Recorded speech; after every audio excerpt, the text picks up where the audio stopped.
Okay, so the way in which I'm going to present the solution to the fourth question, part B, the IoT one, is that I'm going to present the solution to the last part first. The last part was the tap detection, as in the position of the tap is to be detected using this setup, which is an HCSR04, an Arduino, and anything else that I want to use.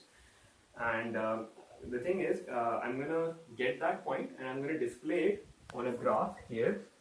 The y-axis of this graph, this is the y-axis of the graph, this is 0, this is the x-axis of the graph, and on the board, this is the y-axis of the plane and this is the x-axis of the plane. So if I tap here, it should display a point on the left half of that graph, and if I tap here, it should display a point on the right half of that graph. If I tap here, it should display a point in the central axis of the graph. So I'm just going to go ahead and demonstrate this. Okay, so I need to start this, and okay. So if I tap here, we have a point there, and if I tap here, we have a point there. एक बार center tap दिखा रहा है मेरे को. If I point somewhere in the center, it gives the points at the center, and yeah, that's pretty much it. That's sort of prove it. If I tap against it like really close, I show them the इधर दिखा रहा है. If I tap somewhere very close, it displays that. I guess it didn't read that properly.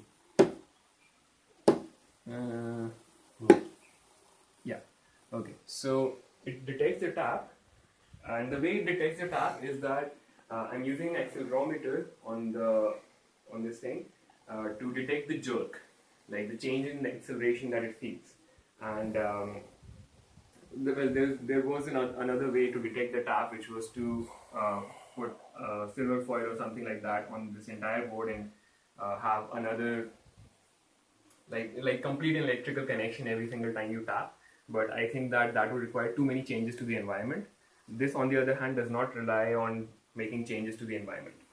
Alright, so now what I'm going to do is I'm going to go ahead and display the question for part, the one that comes before this, which is the obstacle detection, right? And I'm going to again present it using the Python script. I'm going to have to make a few changes to the code though. So you're just going to have to bear with me for a while. So the only change that I have to make is that now the Arduino is going to relay the information of the distance at every single instance instead of relaying the distance at at the instances when I actually tap. So when I restart the system, it should sort of trace out the outline of this car. I'm going to upload this code. Just one second. Yeah, I'm going to upload this code.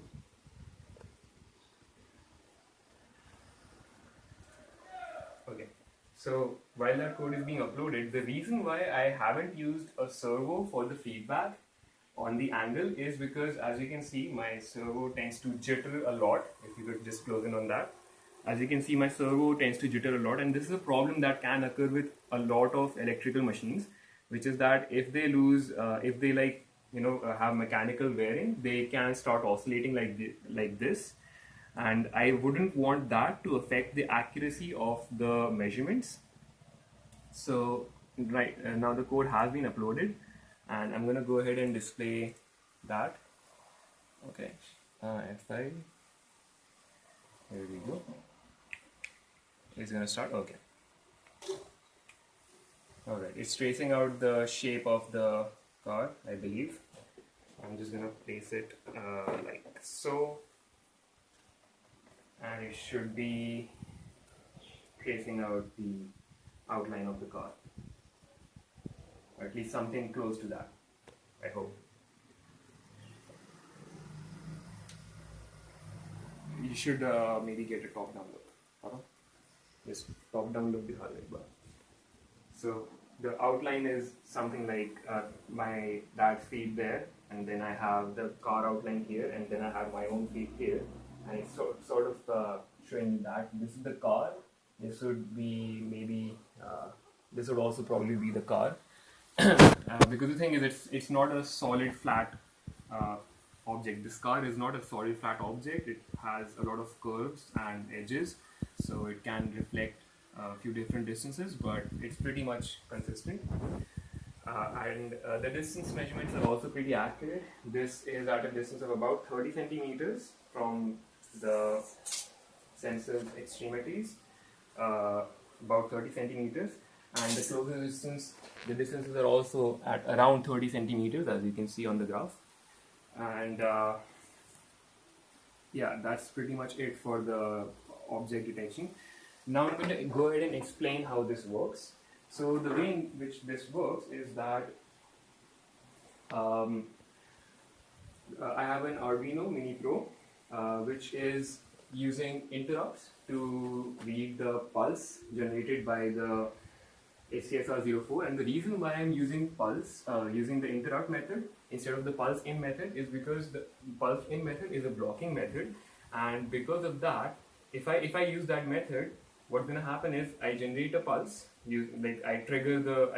hold the trigger pin high for 10 microseconds. A pulse begins, and then if I use the pulse in function, then it's just going to block the entire code for whatever amount of time it takes for the pulse to return. The moment that pulse returns, I need to generate another pulse, because if I do not do that, I can miss an obstacle in the middle, like in between the time when I receive a pulse and like execute some code and then generate another pulse. So I don't want to waste that time, which is why I'm using interrupts, because if I use interrupts, I can then do the rest of the calculation in the time in between the pulses.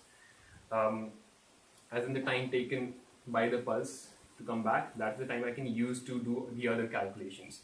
So once it has figured out the distance, it uses a gyroscope to get the angle relative to the starting angle, and from that it can compute the x and the y coordinates of that obstacle. And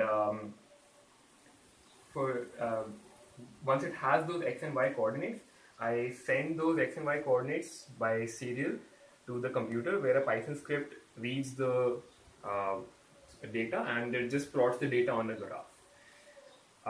So the reason why, as I explained before, the reason why I've used a gyroscope to get the angle instead of using the servo signal as the angle is because sometimes the servos can have a lot of jitter, or whatever mechanism you're using can have a lot of jitter, as this something like this. And if I do this, the gyroscope will tell me the exact angle at which it is at every single instant. However, the servo will tell me that it's pointing straight ahead, which may not be very accurate. If you want accurate readings, you want to have an accurate sensor for the feedback. So now that we are done doing that, I am going to go ahead and explain a few other things, like this part, which is this part, which is basically how I'm powering up this thing. The Arduino is powered up by the computer. However, the servo is powered up by well, this is not related, by the way. This is my autonomous car project, not related to this.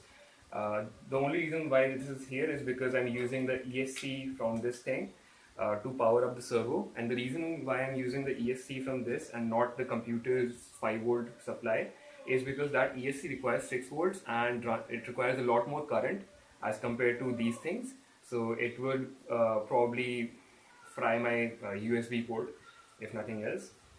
Hence the use of this ESC, and I'm generating the signal using the control signals being generated using this servo tester, which allows me to rotate this thing, and it has an automatic mode. And it's not that I don't know how to operate servos. I mean, I made this so I know how to operate servos, but it's more convenient this way, and it wasn't specified in the question as to what method you want to have to use to control this thing. So that's pretty much it.